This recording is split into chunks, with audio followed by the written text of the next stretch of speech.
Belonging is bigger than the workplace, and Dean's life shows why. His story connects the courage to come out, the work of building inclusive cultures, and the quiet systems that tell people they are wanted. This episode is for anyone working out who they are and where they add value. Hello, friends, and welcome to I Know I Belong When, an innovation, unbiased production where bold voices, curious stories, and authentic impact amplify knowing that you are invited, seen, heard, and needed. Our conversations go from the boardrooms to the break rooms, from the sidewalks to our living rooms, from our relationships to ourselves. We explore the full spectrum of belonging, the joy of being seen, the pain of being left out, and the courage it takes to build spaces where every identity is welcomed, valued, and loved. We also hold space for each of our unique identities to joyfully prosper and thrive. I am your host, Christopher Bylone, someone who believes knowing you belong is a birthright.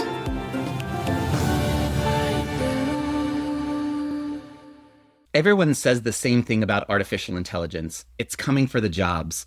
Fewer people, colder teams, culture flattened into a dashboard no one opens. Our guests took a look at that exact technology and asked the question that no one was asking. What if AI could protect jobs rather than erasing them? What if it could make culture more human, not less? Meet Dean Carter. For more than 25 years, Dean has been one of the most respected people leaders in the country. He has served as Chief Human Resources Officer 4 separate times, at Fossil, at Patagonia, at Sears and Kmart, and at Guild. Along the way, his HR teams won national recognition for reinventing the future of work. He helped write the field's playbook in one of the most direct ways possible. His book, Employee Experience Design: How to Co-Create Work Where People and Organizations Thrive, became an Amazon #1 bestseller. He has also served as a board of director for public and private companies, including Cornerstone On Demand and Griffith Foods. Then he did one of the few things veteran HR leaders ever do. He became a founder. And still is his first role as chief executive, and the mission is bold. He calls it the world's first culture operating system, an AI native platform that helps organizations see, measure, and improve culture every day, in real time and in the flow of actual work. His thesis cuts against the moment we are all in. He believes in regenerative HR, he believes in human-first AI, and believes technology can save the jobs everyone else is rushing to cut out. And here is the detail worth reviewing twice. His Black Lab Blue was a gift from Julia Roberts. Dean has shared a stage with Michelle Obama and Oprah Winfrey, and he still will tell you with a serious face he can make the most fabulous pancakes. The story we keep hearing about AI ends with fewer people in the room, less what made work worth doing. Dean Carter is busy rewriting a different ending, one where the technology serves the human and the human still belongs. Dean Carter, welcome to I Know I Belong When. Christopher, thank you so much for that introduction. The founder found me, so I just want to make sure I recognize Hamay Watt. He built this wonderful thing. And I think he made it for me. That I didn't know him in another universe. He's like, I'm going to make this thing that is going to be so perfect for Dean to run. And he did put it out into the world in terms of like, I built this, like I'm looking for someone to run it. And my name kept coming up and like, you need to talk to Dean Carter. And so, yeah, I'm delighted to bring this to market. If I hadn't invented, I sure would have tried. Well, wonderful. Thank you for that correction. And talk about sponsorship at its finest, that somebody was thinking about who was going to run their company and people kept mentioning your name to that person. And then finally they listened and said, Dean, come on board. So that is sponsorship at its finest. So Dean, let's get into this conversation. You have spent more than 25 years and yes, you have spent more than 25 years inside human resources. And now you lead an AI company built to save jobs rather than cut them. Across every role, what is the one belief about people and work that has never moved for you? When I formed this belief, it was more like leave things better than you find them is just a motto of mine. And then it evolved when I went to Patagonia to a little bit more deeper concept because Patagonia shifted its purpose from basically do no unnecessary harm to save the home planet. That's very Mm, different, like building things yes. that only harm the planet a little bit to saving it.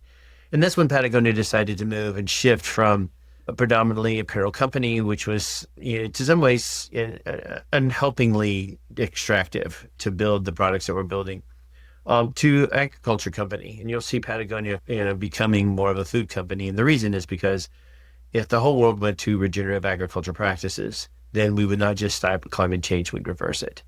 And Mm, regenerative ag means, traditional ag, like traditional HR, is highly extractive. It's like, how much can you take out and squeeze out of human beings in a possible year? right. And at the end of the year, so you say thank you, give it a reward of 3.5, and then they'll leave depleted, and then you try to figure out what to do with them, and you invest a bunch of money in fertilizers, pesticides, benefits, and healthcare. And so trying to fix them. So that's kind of what I came up with, is this a sentence, and it's in the book. And that is, for what I put into my work, I believe the company gives back equal or greater value to my life. And I Mm, think fundamentally that's the thing that we need to do. It's not like the company has to give a lot and give you ping pong tables and snacks. I'm saying for what I put into my work, I believe the company should crack equal or greater value to my life. It's not saying, I need to have an amazing experience and it's all the company's saying. I'm going to put my stuff in, but just mm, making it equal and mutual value and arrangement. And so if the company is so incredible that they are able to give a little bit more value than you put in, then you've hit the holy grail. They'll never leave. And they'll walk up steps, 2, 3, 4 steps at a time. But if you just get to a mutual thing, I think they feel like that feels fair. So that's what I do. I talk a lot about this concept. It's important to me. I design programs and benefits around it and systems around that concept.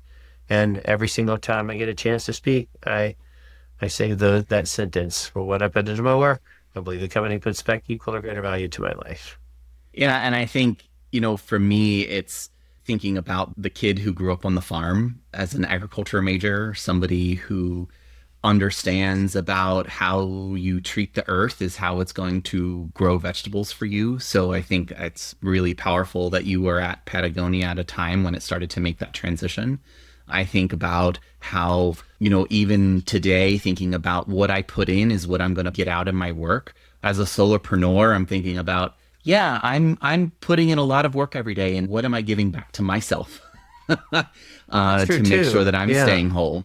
I think that that's a that's good really question. powerful, that people need to sit with. The statement really can work in any size organization, from a solopreneur to, a 10,000 employee organization. I think it really works. Work for humans too. I mean, you got to think about what you're putting in. If you're putting out more than you put in, you're not going to last very long. Right. Your cup's going to run dry. So you got to make sure in every you way. operate with a full cup. Right. Yeah, always. And I try to keep my baseline pretty high because I know that things are going to happen in life.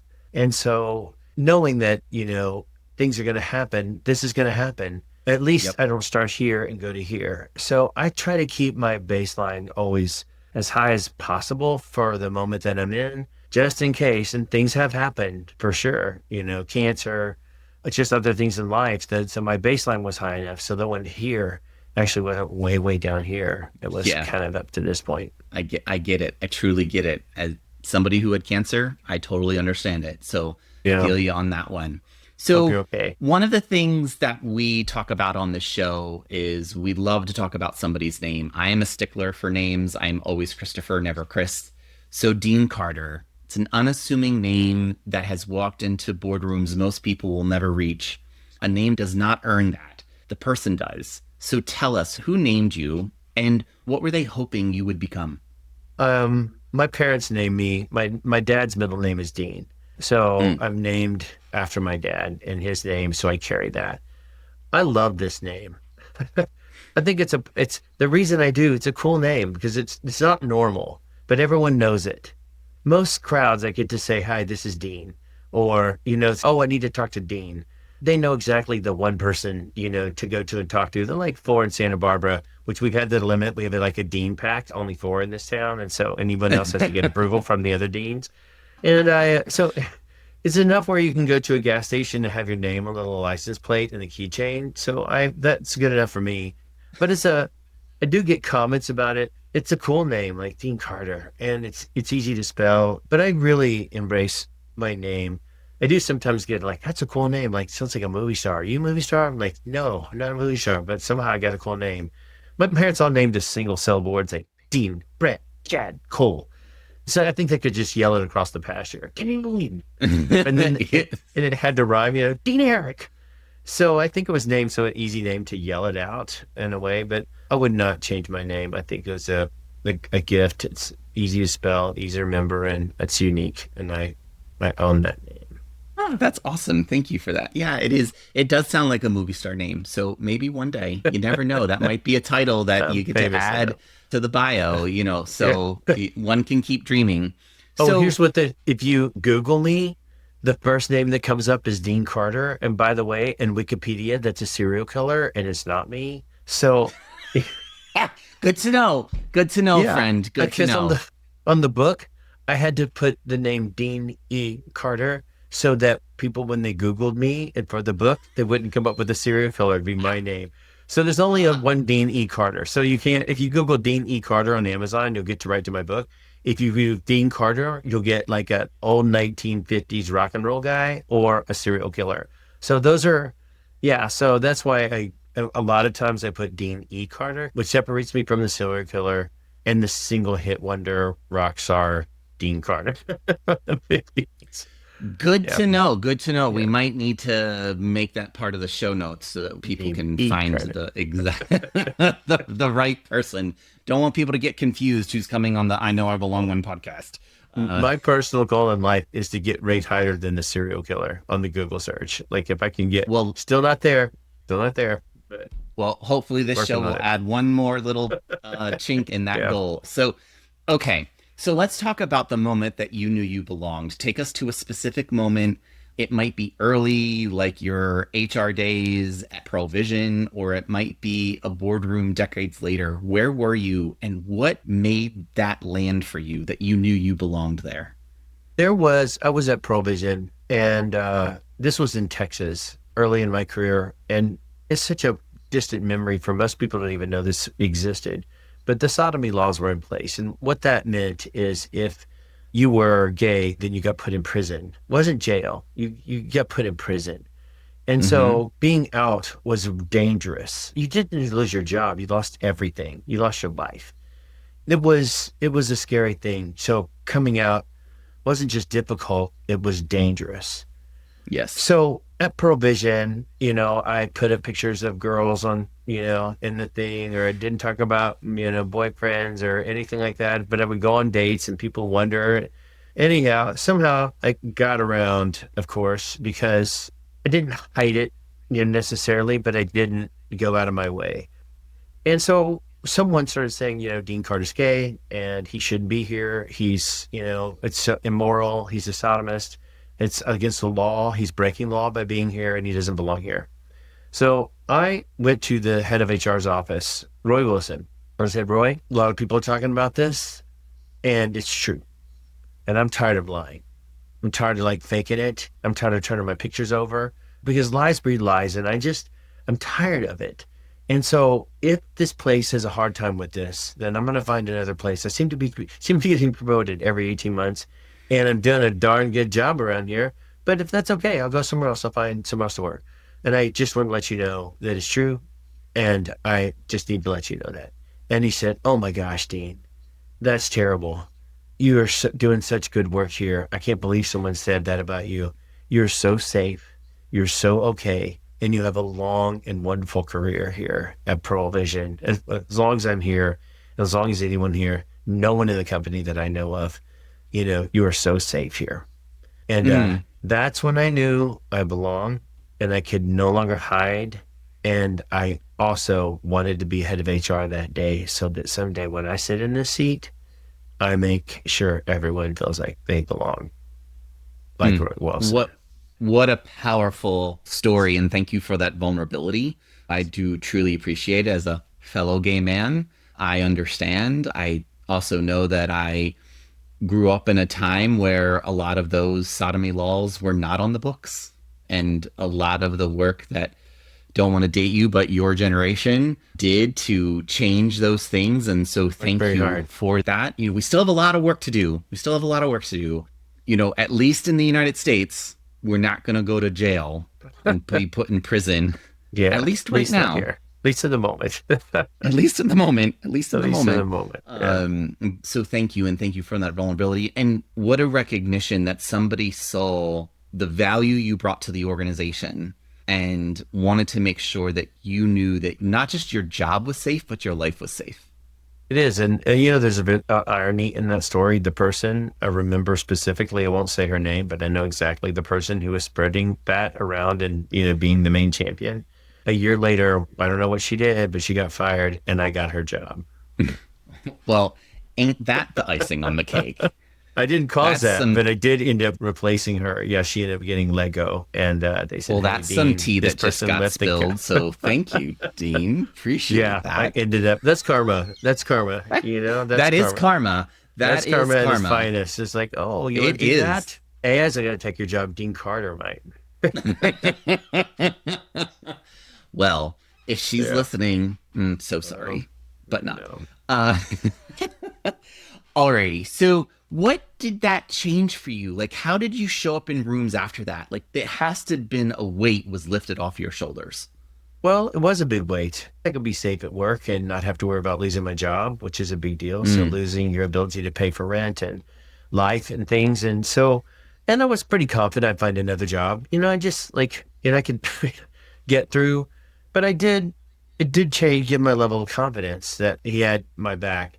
And I really tried to do that whenever I work. I'm probably not, perfect at it, but I really tried that. And then it's when I really picked up the concept of, the poem, First They Came. mm, I have it on my wall, just a reminder, first they came for the communists, then they came for this group, and then they came for this group, and then they came for me, and there's no one else to speak up for me. But I feel like I have to always speak up for the person in the room that it doesn't feel like they belong because it's just the right thing to do. And I always know that, no one can escape not feeling like they belong in a situation. And so it just doesn't feel good to do it. And I make sure everyone feels like they do.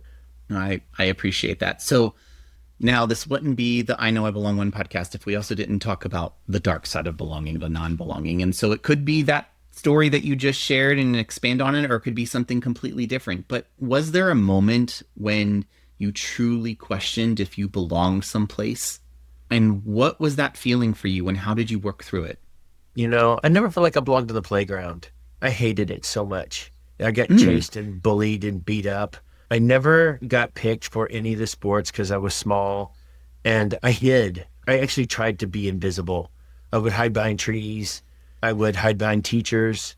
I would do everything I could to not go to recess because I knew I would be so shunned mm, or, called names or I'm in kindergarten. I don't understand these things. When you right. called names, you're like, I don't even know that concept. You're calling me that, and I don't even know what that means. And so that was my first experience with, hiding. And that's because I became really good friends with the teachers because they would protect me. So I was a cute little kid. Yes. And so yeah, I took advantage of my little cuteness and to stay right next to the teacher. And so no one would beat me up if I stood next to the Mm, teacher.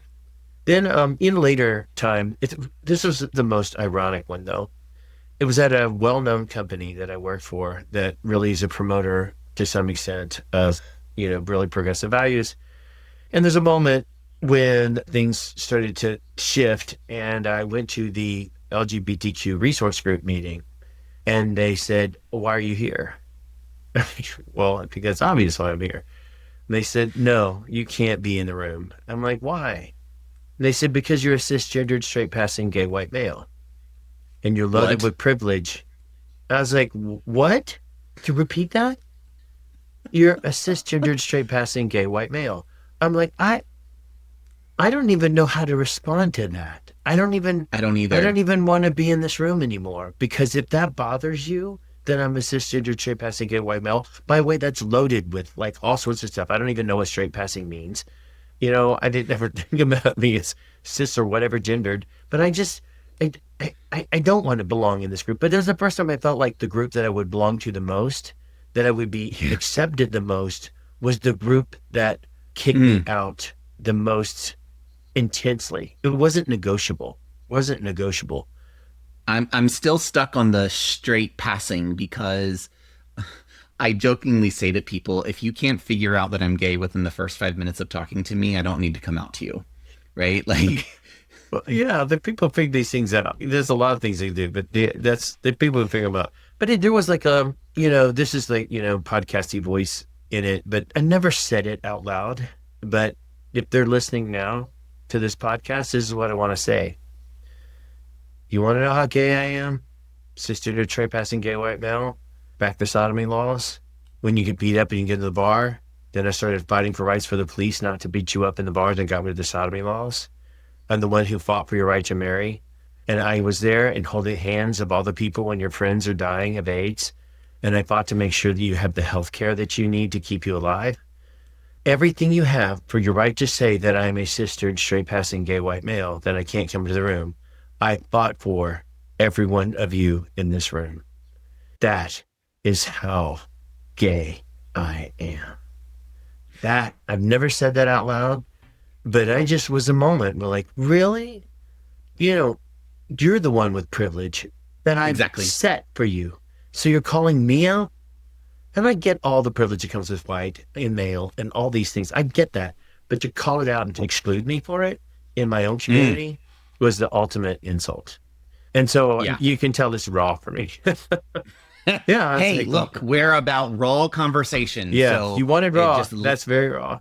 Yeah. Thank you. And what I would just say is like, this is something that we struggle with in our own community. We are advocating for inclusion, yet we are probably one of the most exclusive groups that there is out there, right? I mean, how cliquey we are, not to get in all to the terminology that we use, but like we put people in boxes and labels and you're over there and we're over here and you go to this week at P-Town and you go to that week at P-Town and never the two communities shall cross. Like, I totally get it. And so that's just wowing to me. So thank you for that. So one, you have taken all of those moments and just use them as fuel to sustain your life, your career, just who you are as dean.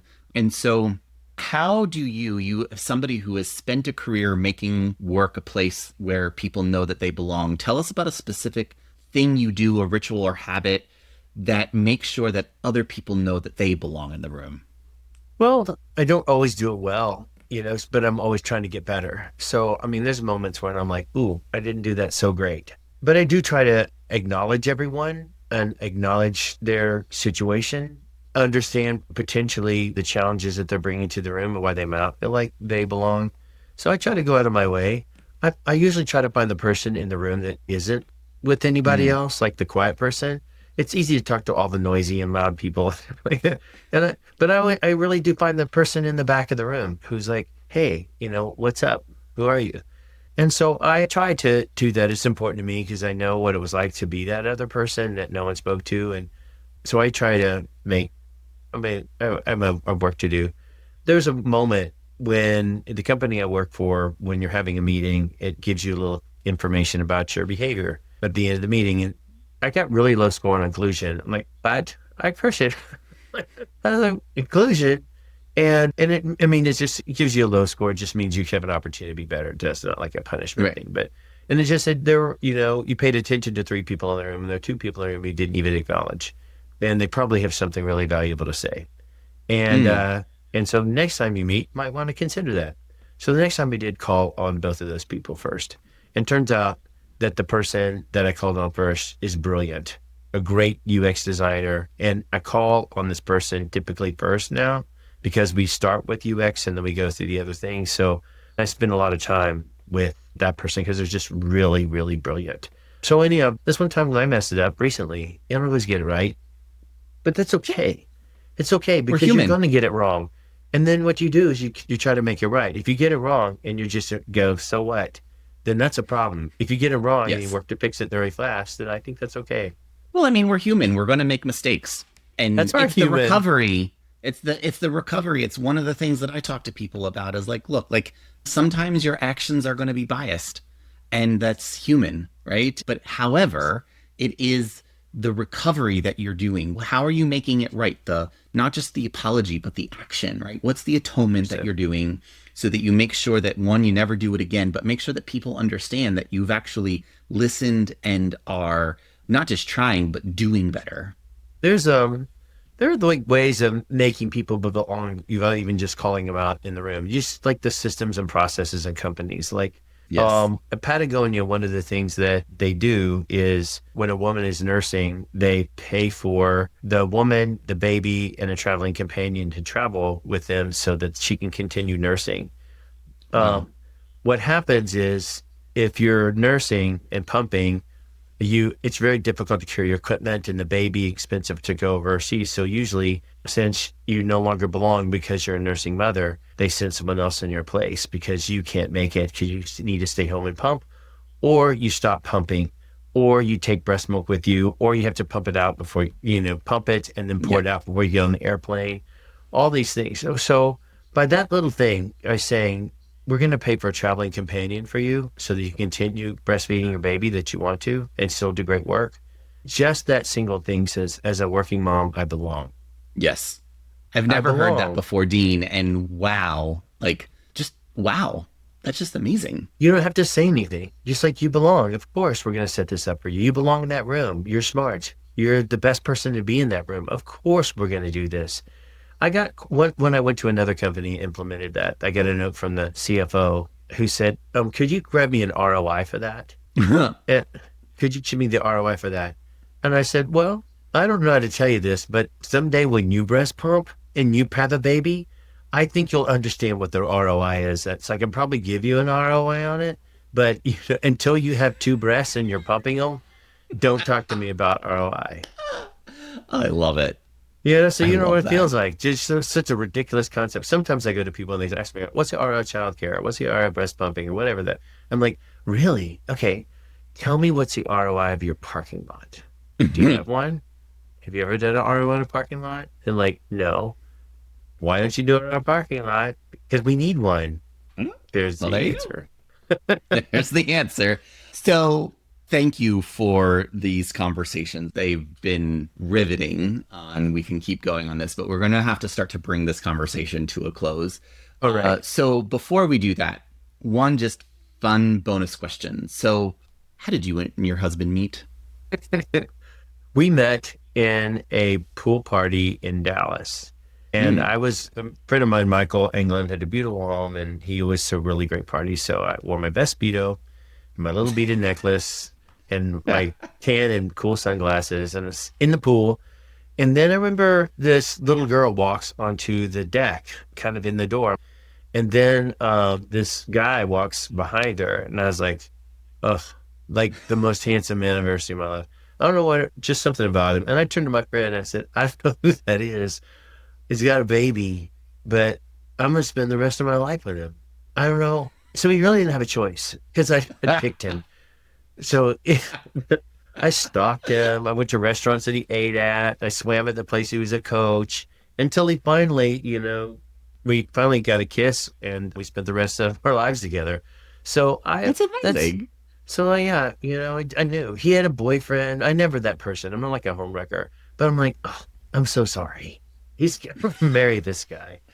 You're just a little thing in the way, a little candy from a baby on this part. So, and the boyfriend wasn't being that nice to him anyway. So I said, you're not treating him right. I'm gonna treat him really good for the rest of his life. So he Dean, got there's a married there's there's 18 a months. little serial killer in that story. I mean, if you're I'm talking not that about person, stalking, I but I know. I'm know. joking. I'm Yeah, I joking. know. But I know. I knew. I mean, when you know, you know. That is very true, and I'm I never so doubt you. glad that that happened, and that's just beautiful. Okay, so By the way, I have a what is video of the? it. Oh, Yeah, 3 years ago. This is 26 years ago, 27 years ago. 3 years ago, a friend of mine said, hey, you might want to see this video. And it's a video over my shoulder. Someone in the pool was videoing the moment when Mark walked on the pool from my eyes. So I had the video at the moment I first laid eyes on the guy I married for the rest of my life. Who has that? not many. Well, About that's the just serial absolutely killer. beautiful. Thank you, Dean, for sharing that part of yourself. So, as we bring this conversation to the Yep. close, What is the one thing you would want every listener to do this week to help one person know that they belong anywhere? Well, I think the best way to show someone that you're near or whatever is just say, what are you up to? What are you up to? Then they'll share what they're up to. I think shows that you give a dang and then you listen and you hear them repeat it back. People do want to share with you what they're up to. It's a really simple question, and you don't have to say where you're from or what your job is or anything like that. It's like, hey, I'm Dean, what you up to? And then they'll show you what they're up to. I'm working on this class. I'm doing this. I'm picking up my kids or whatever. Find the person no one's talking to. And I'll tell you something. This is the greatest moment I've ever experienced in terms of helping people feel belonged or seen. A friend of mine that I met recently, she works for an organization called AHA in Santa Barbara. AHA finds the kids that are ignored, unseen, awkward, shy, and they're nominated by their schools because they have issues with, social issues. And for 12 weeks, they teach them self-confidence. They teach them how to handle situations like that, how to speak in public. And they all pick a song and they go to the largest theater in Santa Barbara and sing with a full music thing. So we're told in the beginning, okay, they all sang this and they're going to sing. They're working so hard and they're scared and it's going to be, they're going to give you their best. Every single one, we gave a standing ovation. Every single one. At the end of it, just massive applause because it was so sweet. They weren't perfect, but what it did for them, like the guy that came out who struggled to stand, and then they said, you can do this. And then he just shuffled and sang Somewhere Over the Rainbow, the Hawaiian version, like this. And then he stopped and the crowd jumped to their feet and applauded. And he just stood there frozen and just cried. Talk about people for the first time. That's what they said. We just want them to feel like they belong, even when they sing a little off key. Yeah, it was one of the most beautiful, kind things I've ever seen of a community picking the people that are not seen, the ones that are bullied, the ones that are kind of odd. And you're not odd. You're you and you're special. And everyone in this room is applauding you for it. Absolutely. Everybody needs a reminder that their bold, authentic self is welcomed, valued, and loved, and that they belong here. So that is just absolutely beautiful. Thank you for sharing what that organization is doing and then the work that they're doing. So, Dean, you've spent your career proving that technology can serve the human instead of replacing it, and you are busy writing a different ending to the story everyone fears. However, this is your moment. No culture operating system, no CHRO title, no CEO title, no best-selling book, just you. Finish the sentence that closes our show. I know I belong when. I know when I belong when everyone in the room around me feels like they belong. Then I feel like I belong. If I'm the only one in the room feels like I belong, I don't feel like I belong in that place, in that space. When I'm in a space where everyone feels like belong, I'm like, that's a place I want to belong to and I know I belong to. Then I'm good with that. As always, putting others before yourself. This is classic Dean. So I truly appreciate you being here and being a guest on this show. Thank you so, so much. Christopher, thank you. Thanks for making the space for that. And so, anyhow, I shared a few things that no one's heard before. So you got some things out of me. So yeah, it's great. We'll see what happens. Absolutely great. Thank you so much. Yeah. This has been a great reminder that belonging is not a destination. It is a practice, and it starts with listening.